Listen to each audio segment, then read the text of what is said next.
बच्चों, आज मैं आपको पढ़ाऊंगी कविता भगवान के डाकिए। राष्ट्र कवि श्री रामधारी सिंह दिनकर के द्वारा लिखित रचित ये कविता है जो आपके कोर्स में है। पक्षी और बादल ये भगवान के डाकिए हैं। पक्षी और बादल को कवि ने भगवान का डाकिया बताया है। जिस प्रकार से डाकिए होते हैं वो मनुष्य की चिट्ठियां ले आते हैं और उसमें सुख और दुख के संदेशों को मनुष्य पढ़ता है और उसे समझता है। वही कवि ने कल्पना किया है कि उसी प्रकार से भगवान के डाकिए कौन है? पक्षी और बादल, जो एक महादेश से दूसरे महादेश को जाते हैं, जो एक देश से दूसरे देश को संदेश लेकर, प्रेम और सद्भाव का संदेश लेकर जाते हैं और आते हैं। हम तो समझ नहीं पाते हैं, मगर उनकी लाई चिट्ठियाँ पेड़ पौधे, पानी और पहाड़ बाँचते हैं।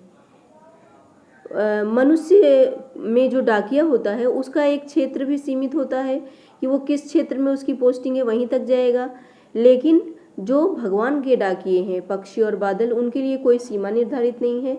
वो कहीं भी जा सकते हैं और कहीं भी आ सकते हैं, लेकिन उनके लाए प्रेम और सद्भाव के संदेश को मनुष्य नहीं समझ पाता है। उनको कौन समझ पाता है? पेड़ पौधे, पानी और पहाड़ उसे पढ़ पाते हैं, समझ पाते हैं। हम तो केवल यह आंकते हैं कि एक देश की धरती दूसरे देश को सुगंध भेजती है।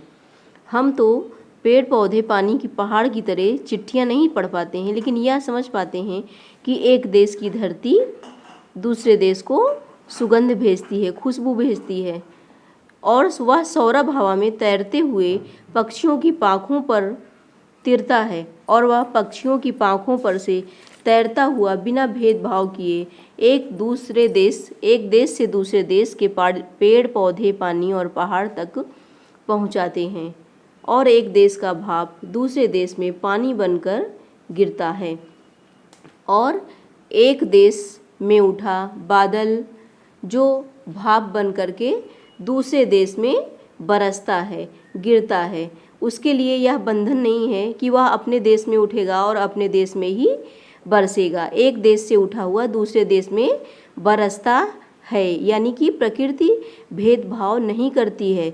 मनुष्य में भेदभाव करता है, लेकिन प्रकृति भेदभाव नहीं करती। भगवान भेदभाव नहीं करते।